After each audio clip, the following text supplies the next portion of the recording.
గీతంతో మన ఈ భాషా దినోత్సవాన్ని ప్రారంభిద్దాం. ప్రార్థన చేయవలసిందిగా దీక్షిత మరియు వారి బృందాన్ని కోరుకుంటున్నాను. దీక్షిత.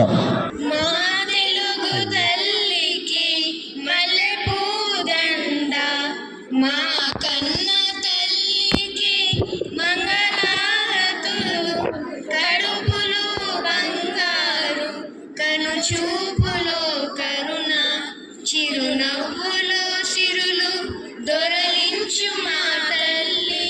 గలగల గోదారి కదలిపోతుంటేను, బిరబిరా కృష్ణమ్మ పరుగులెడుతుంటేను, బంగారు పంటలే పండుతాయి, మురిపాల ముత్యాలు దొరలుతాయి. మా తెలుగు తల్లికి మల్లెపూ దండ, మా కన్న తల్లికి మంగళారతులు. అమరావతి నగర అపురూప శిల్పాలు, త్యాగయ్య గొంతులో తారాడు నాదాలు, తిక్కయ్య కలములో తీయందనాలు, నిత్యమై నిఖిలమై నిలచి ఉండేదాకా. రుద్రమ్మ భుజ శక్తి, మలమ్మ పది భక్తి, తిమ్మరు సుధీయుక్తి, కృష్ణరాయల కీర్తి. మా చెవుల రింగుమని మారు మ్రోగేదాకా నీ ఆటలే ఆడుతాం, నీ పాటలే పాడుతాం. జై తెలుగు తల్లి, జై తెలుగు తల్లి, జై తెలుగు తల్లి. శుభ సుప్రభాతం. ముందుగా మనం ఇలా కలుసుకోవడానికి, ఇలాంటి విశిష్టమైన శుభదినోత్సవాలు జరుపుకోవడానికి కారణమైన ఎంతోమంది అభాగ్యులకు స్థానం కల్పించిన ప్రేమైక మూర్తి మన దురదృష్టవశాత్తు మనకు దూరమై నింగికెగసి తారలలో ధృవతారగా నిలిచిన చిరస్మరణీయులు శ్రీ రాజారెడ్డి సార్ గారిని స్మరిస్తూ మనందరి తరపున నమస్సుమాంజలులు. ఆ మహనీయుడు వదిలిన కార్యభారాన్ని తమ భుజస్కంధాలకెత్తుకొని నిర్విఘ్నంగా కార్యాలను నడిపించాలని ఆరాటపడుతున్న కుమారీమణులు శ్రీ కవిత గారికి, శ్రీ రాధా గారికి, ఈ పాఠశాల అభివృద్ధికి సహకరిస్తున్న శ్రీ లక్ష్మీకాంత్ సార్ గారికి, నజీర్ సార్ గారికి, నా సహోద్యోగులైన నా ఉపాధ్యాయులందరికీ నా హృదయపూర్వక వందనాలు. ప్రియమైన చిన్నారులకు ఆశీస్సులు. నేటి ఈ సమావేశానికి కారణం తెలుగు భాషా దినోత్సవం. మరి ఈరోజు ఈ కార్యక్రమాన్ని జరుపుకోవటం యొక్క విశిష్టతను తదుపరి కార్యక్రమాల ద్వారా తెలుసుకుందాం. ప్రస్తుతం మన వాంగ్మయమూర్తులు కవిత్రయం గురించి వారిని తిలకిస్తూ మన చిన్నారుల మాటల్లో తెలుసుకుందాం. ముగ్గురు మన కవిత్రయం మహాభారతాన్ని ఆంధ్రీకరించిన నన్నయ్య భట్టు గారు, తిక్కన సోమయాజి గారు, ఎర్రాప్రగడ గారు. మరి వీరి గురించి ముందుగా నన్నయ్య భట్టు గారి గురించి దీక్షిత మాటల్లో విందాం. ఈయన నన్నయ్య భట్టు గారు. ఈయన 11వ శతాబ్దపు కవి. వేదవ్యాసుడు సంస్కృతంలో రచించిన మహాభారతాన్ని ఆంధ్రీకరించిన కవిత్రయంలో నన్నయ్య మొదటివారు. ఇంద్ర విజయం, చాముండికా విలాసం, ఆంధ్ర శబ్ద చింతామణి మొదలైన రచనలు చేశారు. ఆది సభా పర్వాలలోని అరణ్య పర్వంలో సగభాగాన్ని ఆంధ్రీకరించారు. ఆది కవి వానశాసనుడు అని ఈయనకు బిరుదులు కలవు. ఇప్పుడు నన్నయ్య గారి మాటల్లో ఒక పద్యాన్ని విందాం. నిర్వీనాథ ఈ పుత్రగాత్ర పరిష్వంగ సుఖంబు సేకునుము ముక్తాహార కర్పూర సాంద్ర పరాగ ప్రసరంబు చందనము చంద్రజోష్ణయం పుత్రగాత్ర పరిష్వంగమునట్లు జీవులకు హృద్యంబే కడుం శీతమే. ఈ పద్యానికి భావం ఏమనగా, ఓ దుష్యంత మహారాజా, విరుద్ధమైన మాటలు మారు మాటలు ఎందుకు? ఈ మీ పుత్రుడిని కౌగిలించుకోండి, ఇతని ఆలింగనం వలన కలిగే సుఖాన్ని అనుభవించండి. ముత్యాల హారాలు, పచ్చ కర్పూరపు పొడి మొదలైనవి ఏవి కూడా ఇంతటి సుఖాన్ని, గొప్ప చల్లదనాన్ని కలిగించలేవు. తిక్కన సోమయాజి గారు, ఈయన కవిత్రయములో రెండవ వారు. ఈయన 13వ శతాబ్దం వారు. ఈయన నేటి నెల్లూరి ప్రాంతమైన విక్రమసింహపురిని పరిపాలించిన మనుమసిద్ధి అనే రాజుకు మంత్రిత్వం వహించారు. కవిత్రయములో తిక్కనది నాటకీయ శైలి. తిక్కనకు కవి బ్రహ్మ, ఉభయ కవిమిత్రుడు అనే బిరుదులు గలవు. మహాభారతంలోని 2.5 అధ్యాయాలను తెలుగులోకి అనువదించిన మొదటి వ్యక్తి. ఇప్పుడు మహాభారతంలోని ఒక పద్యాన్ని ఆయన మాటల్లోనే విందాం. నరించిన నరవరయ ప్రియంబు తన మనంబు నగగు తానరులకి నవిసేయకునికి పరాయణము పరమధర్మ పతములకెల్లన్.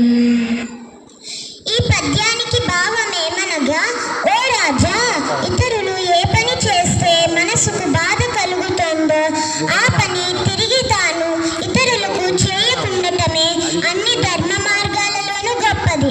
ధన్యవాదాలు. మూడవ వారైన ఎర్రన గారి గురించి సుపర్ణి మాటల్లో విందాం. ఈయన ఎర్రప్రగడ గారు. ఈయన మహాభారత గ్రంథంలో నన్నయ్య అసంపూర్తిగా వదిలిన అరణ్య పర్వ శేషమును పూర్తి చేశాడు. ఈయన 14వ శతాబ్దము వారు. రెడ్డి వంశమును స్థాపించిన వేమరెడ్డి ఆస్థాన కవిగా ఉండేవారు. ఇతనిని ఎర్రన్న, ఎర్రప్రగడ, ఎర్రయ్య అనే పేర్లతో కూడా పిలుస్తారు.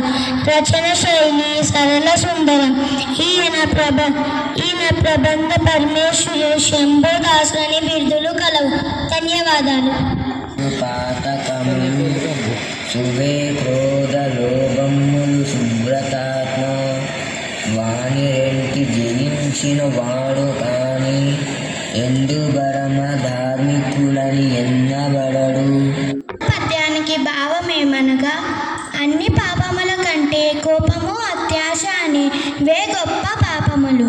ఈ రెండింటిని జయించిన వాడే ధర్మాత్ముడు. ధన్యవాదాలు.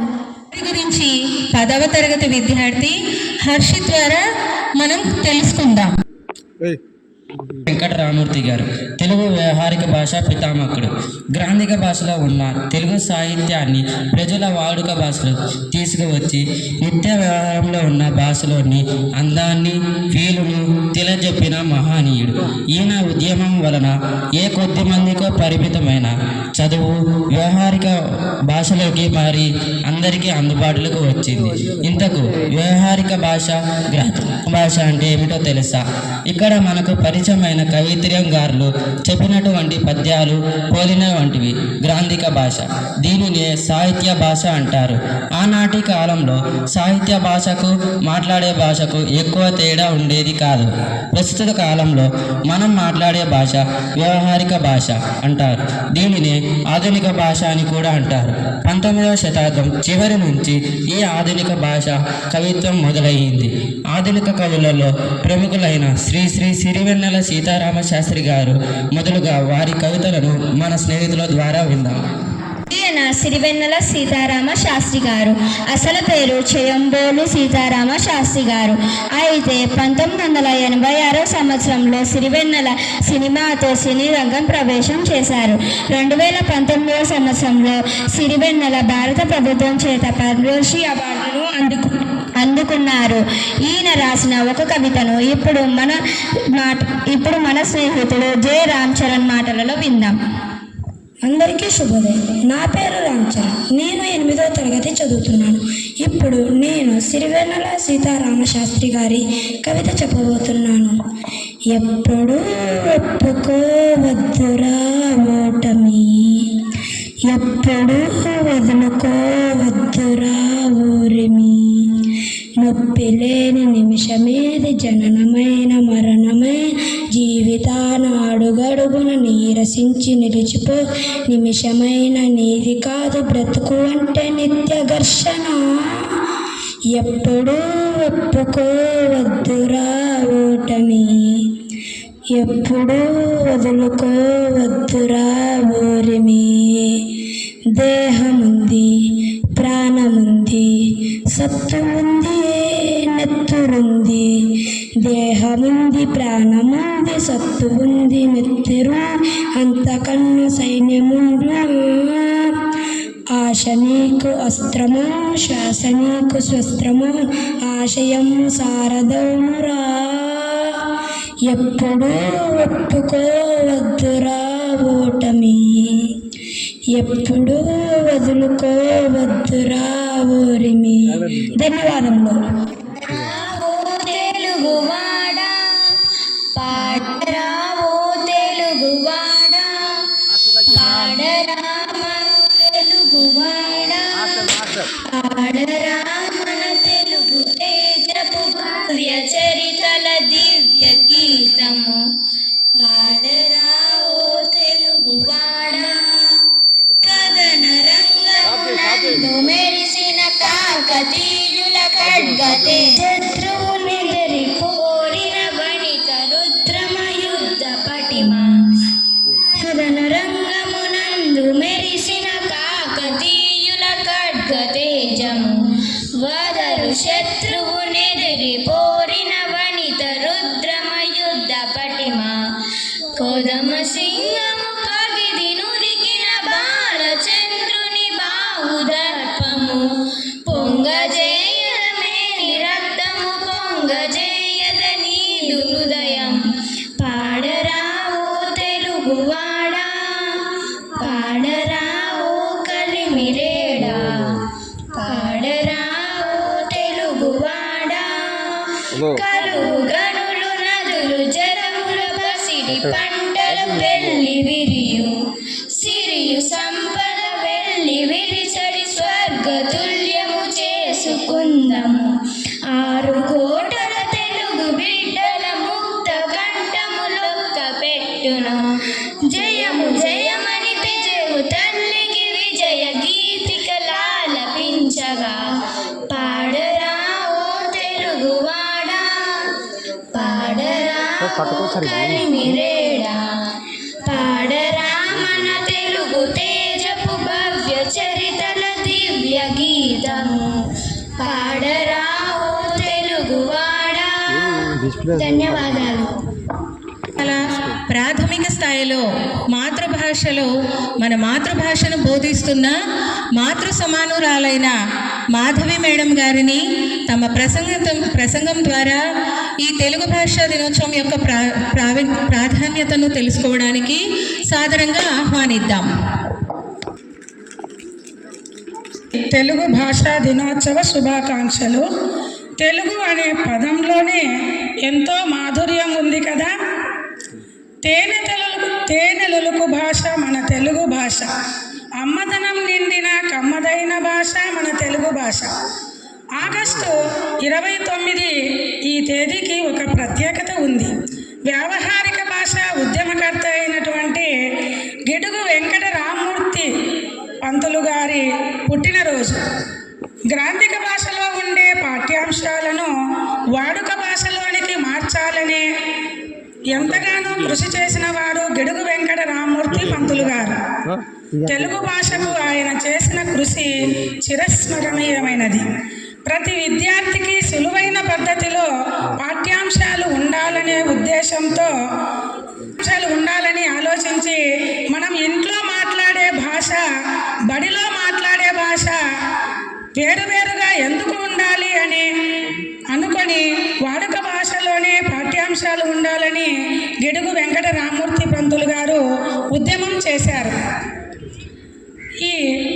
ఈయన చేసిన కృషిని గుర్తించి ఈయన పుట్టినరోజు అనగా ఆగస్టు 29న తెలుగు భాషా దినోత్సవంగా జరుపుకుంటున్నాం. అందరికీ ధన్యవాదాలు. ఏమీ విశేషాలు చెప్పడం మానేసి పాటలు పాడుతున్నారా అనుకుంటున్నారా? కరతార ధ్వనుల్లో ధ్వని తక్కువైపోయింది పాపం. అందుకే మిమ్మల్ని ఉత్తేజపరచడానికి ఎలా అంటే ఉదాహరణకి ఆంధ్రులకు భోజనంలో అన్ని రకాల కూరలు ఉన్నప్పటికీ ఆవకాయ చాలా ముఖ్యమంట. అలాగే కార్యక్రమానికి ఎన్ని హంగులు, ఎన్ని ప్రసంగాలు, ఎన్ని పాటలున్నా కూడా నృత్యమే ముఖ్యం.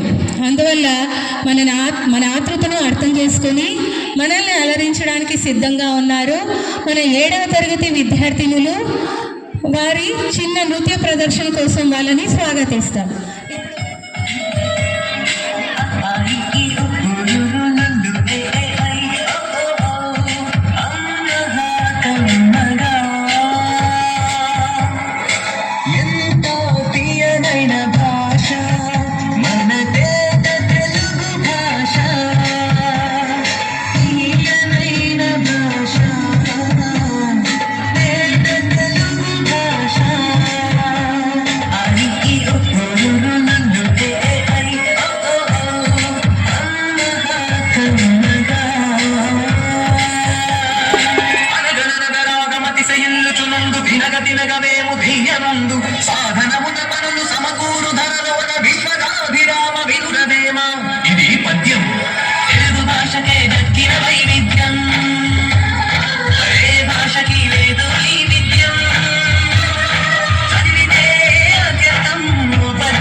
To the much awaited sportsmen.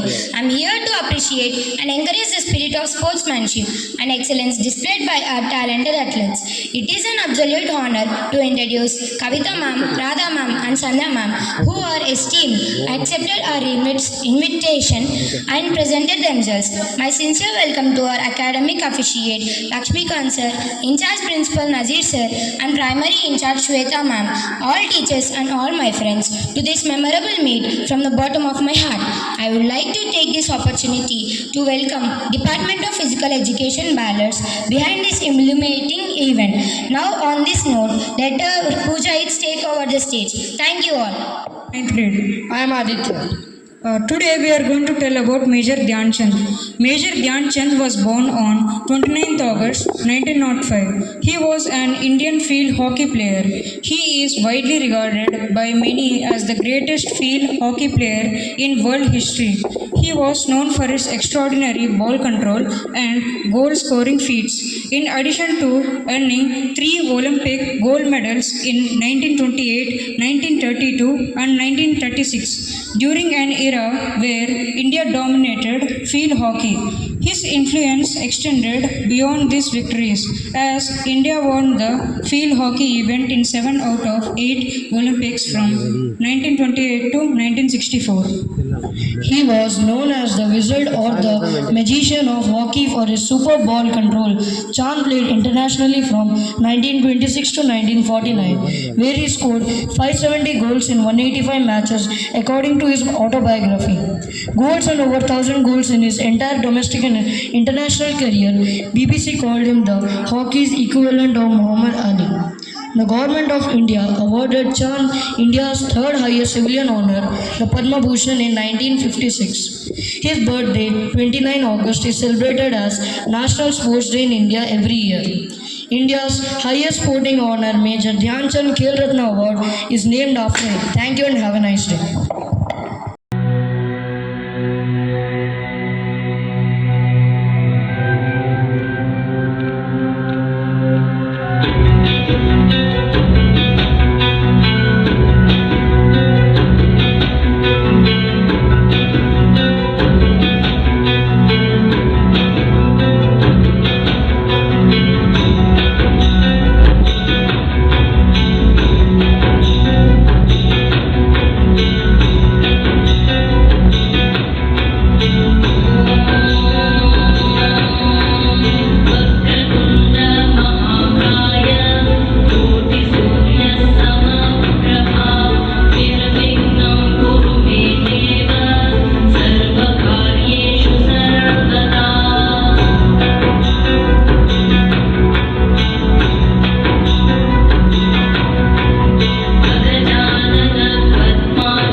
करिए या मरिए, हर कोई तो जल्दी से पकड़िए। बेतरिए या मरिए शक्ति है इंडिया शक्ति है इंडिया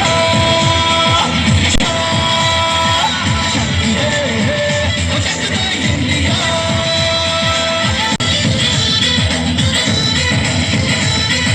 लड़ती पतंगों में भिड़ती उमंगों में आती रेलों में गन्नों के मीठे में ढूंढो तो मिल जाओगे सत्ता बोगीटों में मन जाए ऐसी होती मसले की जिद है तो जिद है जी Kisna यूंगी Kisna यूंगी Kisna यूंगी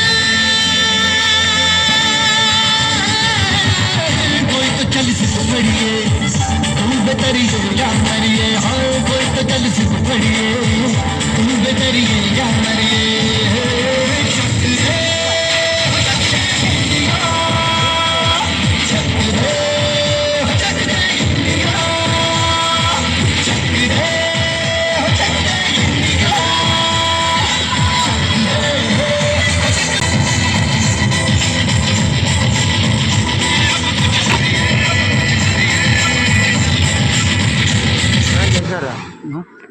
We will run really fast, we will run really fast. It makes us stronger and build our muscles. It makes us stronger and build our muscles. It doesn't matter if you fall, it doesn't matter if you fall. We will get up and run again. We will get up and run again. It doesn't matter if you don't win. It doesn't matter if you don't win. It's okay. You can learn and try next time. You can learn and try next time. Thank you and have a wonderful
friend Satyashree is celebrating her wonderful birthday. Before her puja, family and relatives wish her.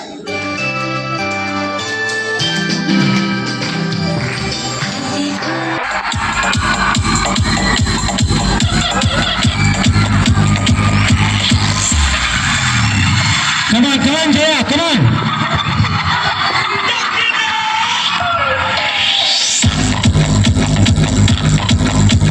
Come on, hand over them, my friends.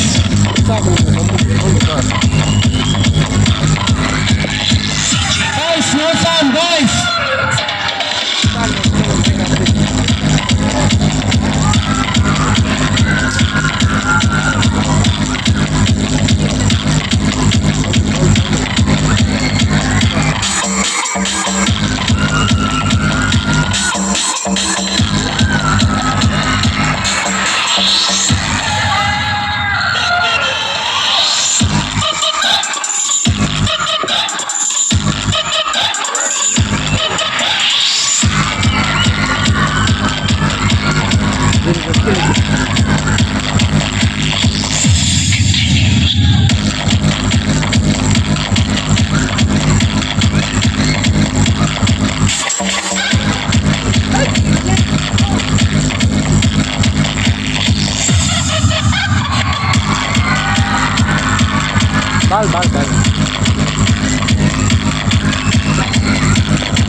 Again.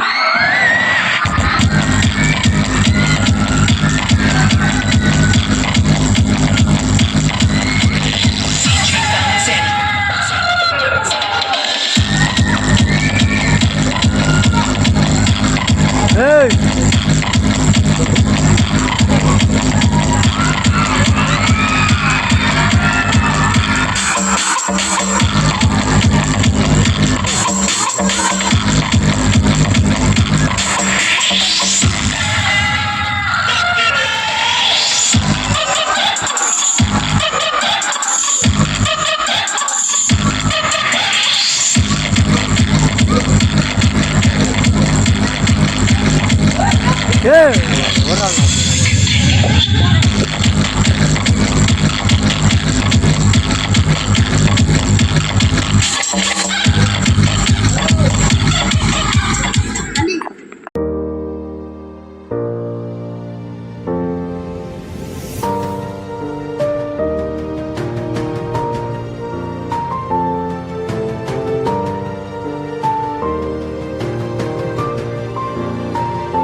us an opportunity to organize sports meet. I am also thankful to our Radha ma'am, Kavita ma'am, Sandhya ma'am and academic officiate Lakshmi Kant for the success of this event.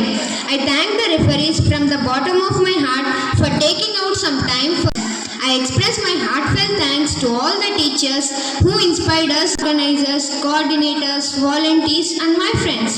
Without this, last but not the least, I would like to express physical education who soulfully made the event memorable of Pujates. Before I conclude, I extend my thanks to all the participants for being part of this sports meet. Once again, I thank one and all.